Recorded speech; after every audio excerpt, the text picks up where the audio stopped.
Et salut les devins, c'est Saikyo. Normalement ça enregistre, je vérifie, ça a l'air de fonctionner. Est-ce que le micro marche? Ça serait con que je parle pour rien, non ça marche. Voilà, bon, je suis dans une pièce, ça résonne un petit peu, voilà. Il n'y a rien de spécial par rapport à ça. Du coup, aujourd'hui, on se retrouve tout simplement en pleine nuit parce que l'épisode 129 de Dragon Ball Super vient d'être diffusé. Et j'ai les traductions à vous proposer de l'épisode, des dialogues principaux bien sûr, grâce et de la part de Herms98 sur Twitter. C'est affiché en anglais sur vos yeux. Et je vais me faire un plaisir de vous traduire tout ça en français à l'oral. Un épisode clairement de fou. Je vais pas aujourd'hui m'attarder à détailler ce que j'ai aimé ou j'ai pas aimé. Vous savez que je garde ça pour la review. Je suis désolé, ça résonne peut-être un petit peu comme dans une église ou un truc comme ça. C'est pas de ma faute du tout. Bref. Je reprends un petit peu mon souffle. On va se cadrer sur le tweet. Voilà, il est là. Le compte Twitter de Herms98. Le titre de l'épisode, l'ultra instinct maîtrisé, etc. Je découvre en même temps que vous. Je n'ai pas lu les traductions avant de venir vous les proposer. Donc je fais de la traduction live. Il y en a certains qui sont étonnés qu'il y ait un petit blanc entre ce que je lis et ce que je traduis, mais c'est normal, il me faut le temps de réfléchir. Bref, on y va.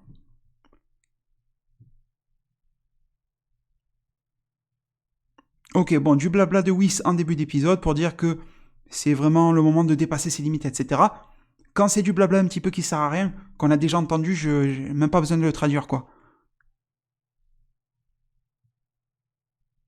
Ok, donc Whis pointe du doigt le fait que Goku se bat toujours, en début d'épisode bien sûr, de la même manière que quand il s'est battu contre Kefura, et que Goku est toujours en train de penser avant d'attaquer. Donc en gros, il défend sans penser, mais il est obligé de penser pour attaquer, ce qui lui cause des dommages, etc. Et qui fait qu'il ne peut pas prendre l'avantage sur Jiren. En gros, Goku en début d'épisode 129, ouais, ce soir c'était le 129, est au même niveau en gros que dans le 116, à peu près. Alors, ok. Ok, bon, pareil, il charge le Kamehameha pour, comme il l'a fait contre Kefura, pour ses fameux problèmes d'attaque, de défense, machin, vous avez compris le délire.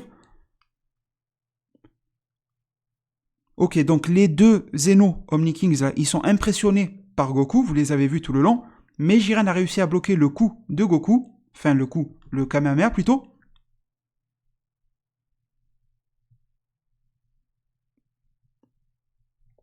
Ok, donc, Topo dit que depuis que Jiren et Goku se sont échangés des coups, eh bien tout simplement Jiren a pu en apprendre sur Goku et savoir quels sont les défauts, etc., même sous cette forme-là, et du coup il a réussi à le contrer sous cette forme de Migate no Gokui, Kizashi, ouais c'est ça en japonais, Kizashi, l'ultra instinct omen, présage, ou les symptômes, comme vous voulez.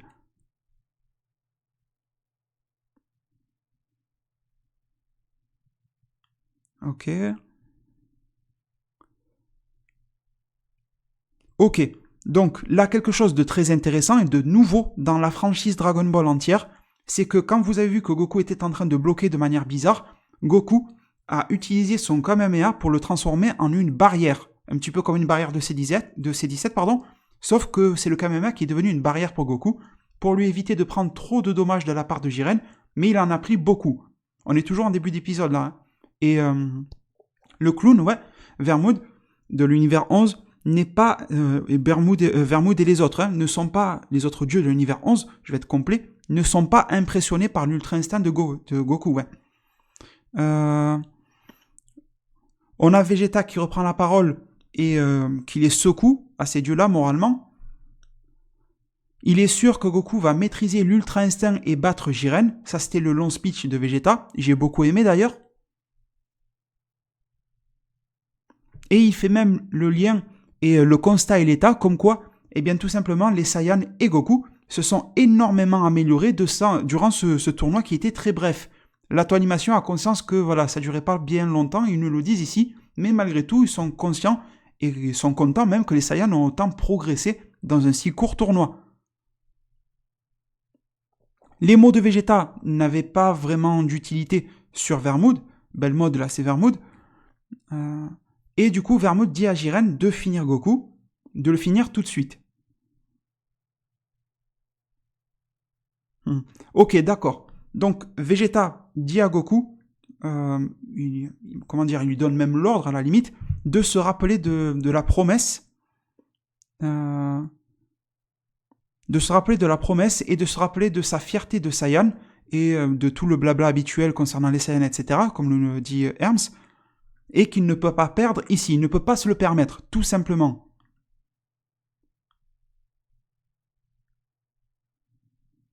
Bon, ça on s'en fout, c'est une petite blague, ok.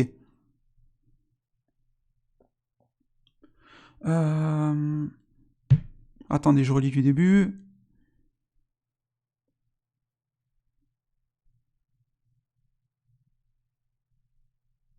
Ok, donc là je pense, je suis pas bien sûr, mais je pense que dans l'épisode on en arrive au moment où Jiren et Goku se battent, et vous allez me dire, il y a eu que ça, oui, bon d'accord.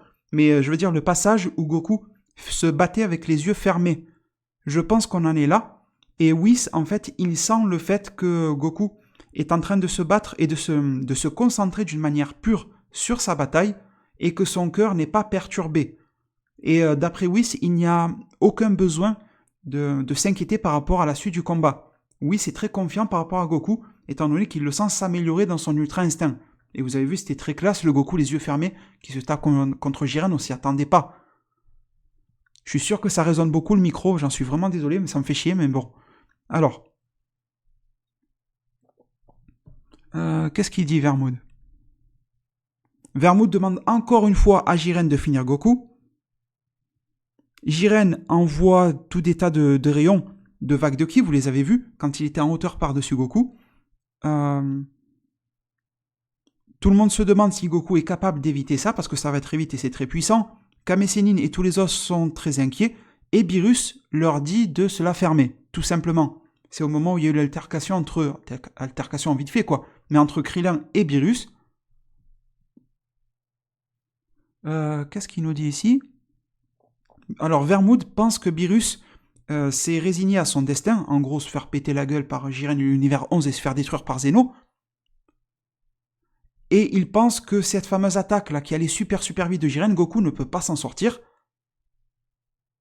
Mais Toppo voit que Goku, il le voit, il ne sent pas, il voit que Goku est en train de switcher, de changer de mode, depuis le mode défense jusqu'à un mode contre-attaque. C'est ce qui est écrit, comprenez un petit peu comme vous voulez. Mais en tout cas, il ne se contente plus de défendre, mais aussi de contre-attaquer. On n'est pas dans l'attaque directe, mais dans le contre-attaque, c'est qui est plutôt pas mal. On a Goku qui balance et qui profite en fait de ce contre. Vous avez vu l'énorme vague de ki blanche qui est arrivée en plein dans le ventre de Jiren. Donc il profite de balancer ça. Les deux Zeno sont très impressionnés par les lumières qui sortent autour de Goku. Vous avez vu, on aurait dit limite une voie lactée autour de Goku, comme si son aura était devenue une galaxie. C'était super impressionnant, ça, j'ai jamais vu ça dans Dragon Ball. Quoique, il n'y a pas eu un délire comme ça, je suis en train de réfléchir autour de Gogeta. Pas sûr. Là, c'est un petit peu tard, faudrait que je vérifie. Alors. Ok, donc Jiren voit que Goku a progressé énormément dans le but de le vaincre et de le battre. Et du coup, Jiren, quand il a esquissé son sourire, il veut répondre à Goku tout simplement en mettant autant de puissance et en lui prouvant que lui aussi va plus loin. On a vu Jiren qui a balancé son énorme attaque de ki qu'il a rapetissé jusqu'à l'intérieur de sa main. On aurait dit un petit peu Broly façon de parler. Et Jiren lui dit c'est fini, c'est la fin. Les Zeno se rendent compte que Goku est devenu encore plus impressionnant. Et là on en est au moment justement où Goku est passé en blanc, quoi, avec les cheveux blancs, enfin blanc-gris plutôt, parce qu'il a brillé en blanc, mais après ses cheveux sont devenus gris, et ses yeux, bon, l'étaient déjà, mais ils étaient un petit peu plus brillants, vous avez remarqué. Et laissez-moi reprendre mon souffle, que nous dit Beerus?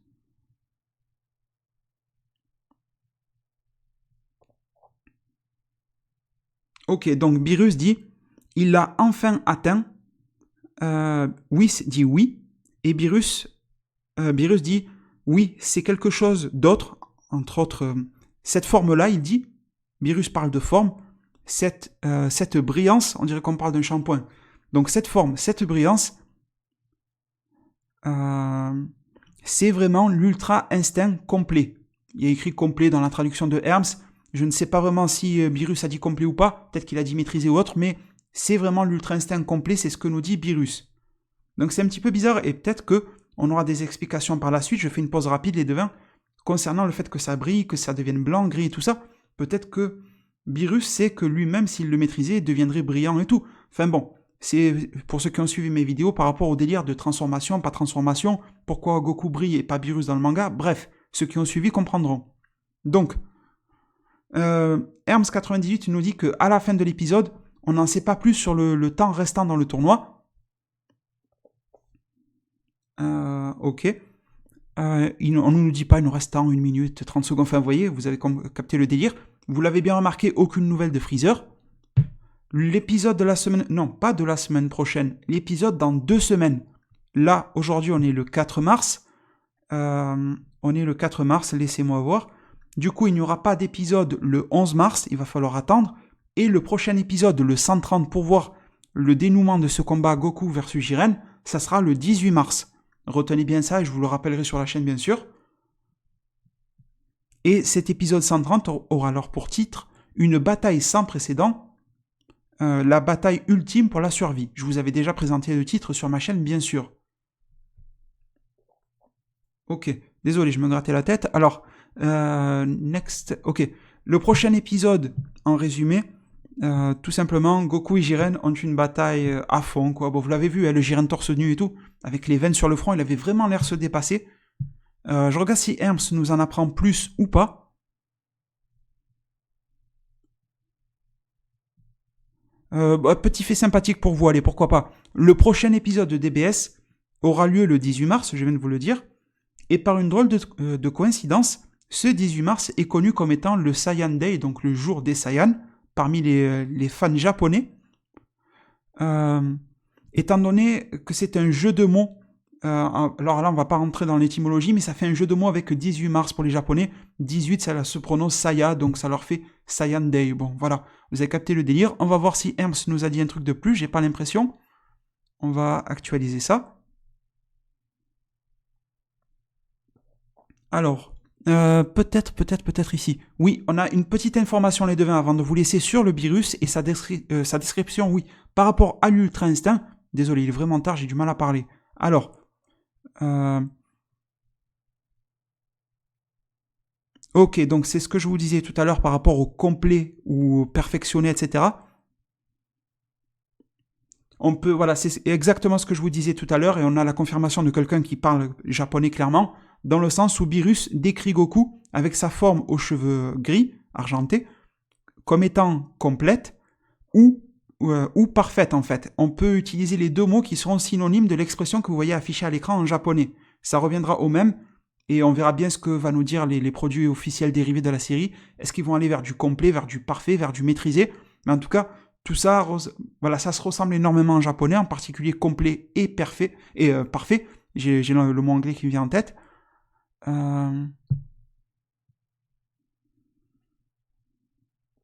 Ok.